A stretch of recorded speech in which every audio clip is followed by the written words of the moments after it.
What's going on, people? Welcome back to episode 4 of our Create a Newsletter sign-up form from scratch with Node.js. In the last video, we delved into some of the basics behind what static files are and what middleware is. In this video, we're going to set up our front end with Webpack and make requests to our back end with AJAX. So let's begin.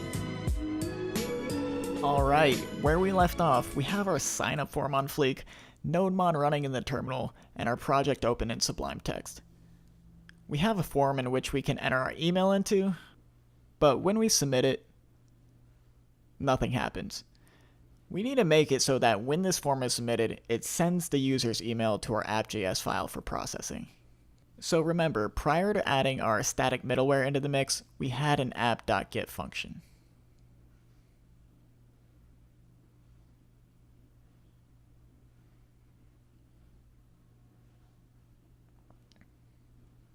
And this app.get function processed any GET request made to the root of a site. When a user requested a specific URL, we'd return to them whatever content was within this callback function right here.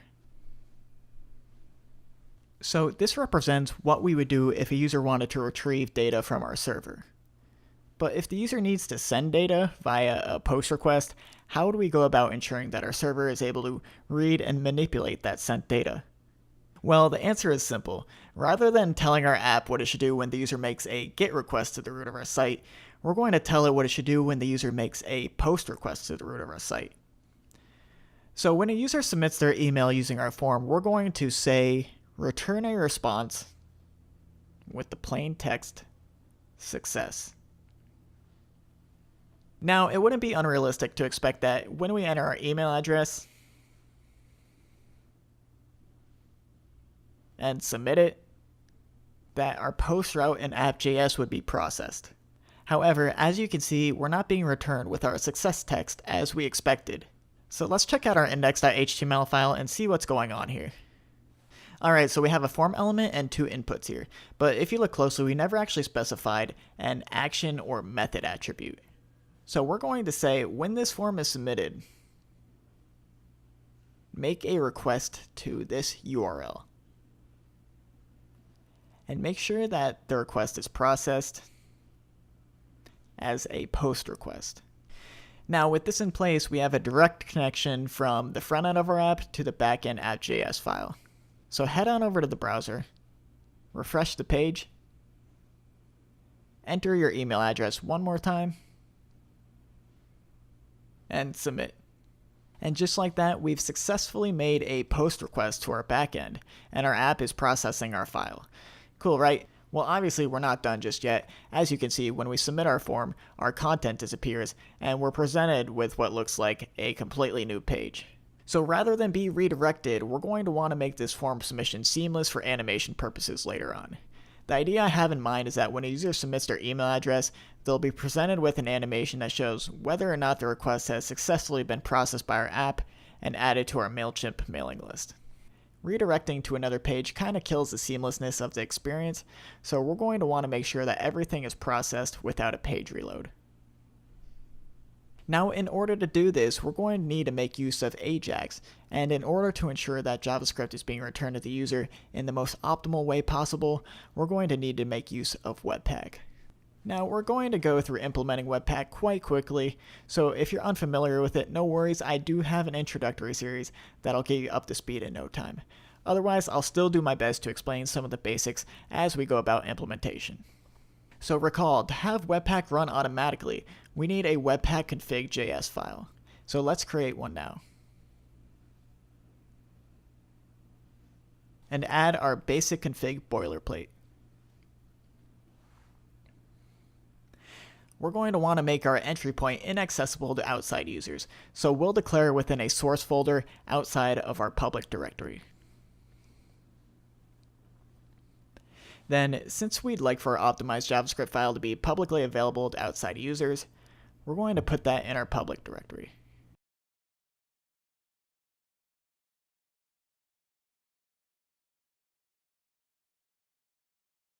Now, before we call Webpack, we first need to create our entry file, scripts.js. If we don't have this, Webpack won't know what it should do and what it needs to compile. So create a scripts.js file in a source directory, and we should be good to go. Now, we need Webpack to compile our scripts while NodeMon is still watching for changes on our backend files. So head on over to your terminal, create a new tab, and cd to your project directory. Once you're there, run Webpack to begin the compilation process. And as you can see, Webpack has successfully compiled our file. With this in place, we can now make use of all the fancy features that come with Webpack out of the box, such as module bundling and JavaScript minification. So let's add our build script to our index.html file now. Head on over to index.html, and let's reference build.js.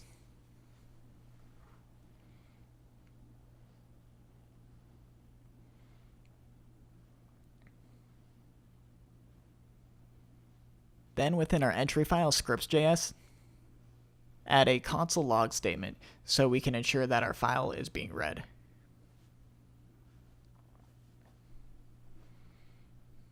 With this in place, let's head on over to our browser, open the inspector, and refresh the page. And you'll see that we have our compiled JavaScript being read.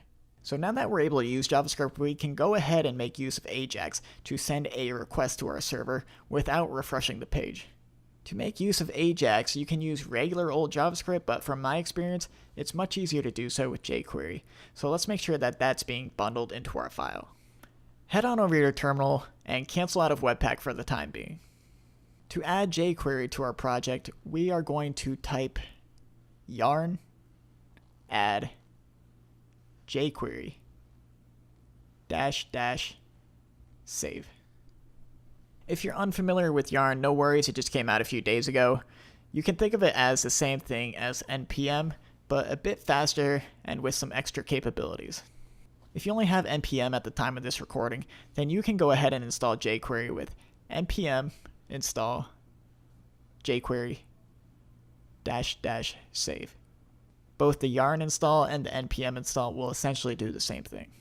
So now that we have jQuery, we can go ahead and make use of it within our scripts.js file. Head on over there and assign jQuery to a variable by requiring it at the top of the file.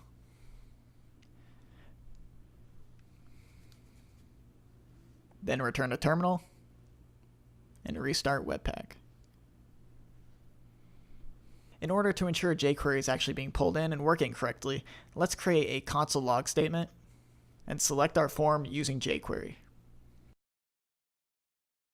Refresh the browser, and we're good to go. Cool, so with jQuery in place, let's do a real quick lesson on AJAX.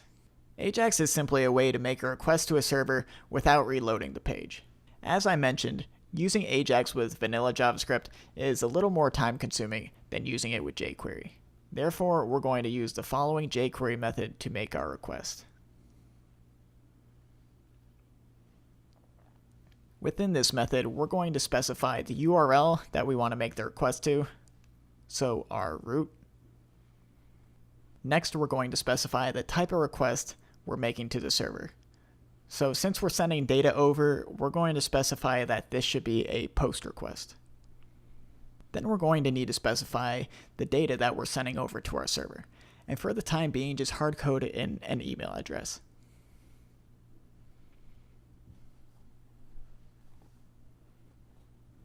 So we have everything we need in order to make a request to our server, but we're still missing the piece that tells our browser what it should do when it receives a response.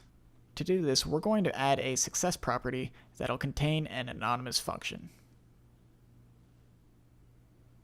And within this anonymous function, we're going to add a response argument. Console log the response so we'll be able to tell if our AJAX is working correctly. And then let's delete these two console log statements above. Alright, so if you view this in our browser, you'll see that we're straight up ballin'. Our AJAX is making a request to the server. It runs through this post route that we set up. Our server returns our success message. And then our AJAX method in scripts.js is logging out that exact message from our server. So we've successfully made contact with the server using AJAX, but this only works when the page is loaded at the moment, rather than when our form is submitted. In order to send this AJAX request on form submission, we need to first select the object we'd like to add an event handler to.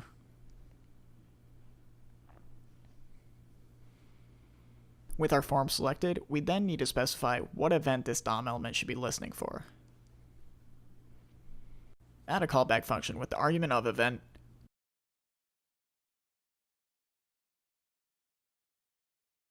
and if we save this, refresh the page, and try submitting our form, you'll see our page is still being reloaded. Now, why is that?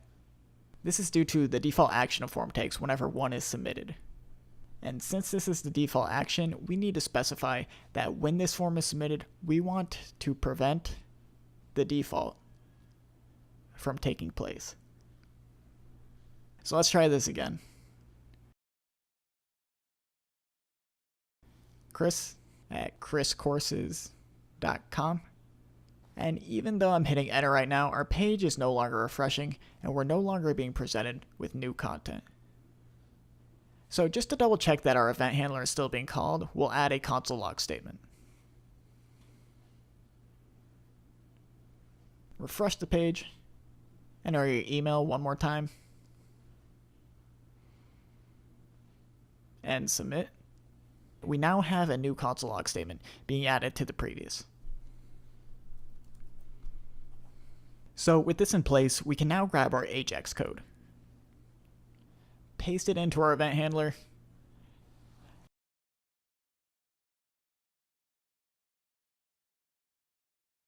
and now our AJAX request will only be made when our form is submitted.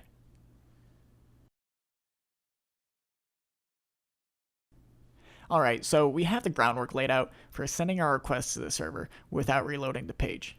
With a few more additions, we'll be all finished up with our backend, and users' email addresses will be added to our MailChimp mailing list whenever our form is submitted. So we have the groundwork laid out for sending our requests to the server without refreshing the page. With a few more additions, we'll be all done with our backend, and users' email addresses will be added to our MailChimp mailing list whenever our form is submitted. Alright, so in the next video, we're going to grab the user's email address from our form, insert it within the AJAX method we just created, and then we're finally going to integrate our app with MailChimp. After our backend is complete, we're going to go ahead and focus on the front end, and we're going to really add some sick nasty visuals to this. So I hope you're excited, everyone, and I'll see you there.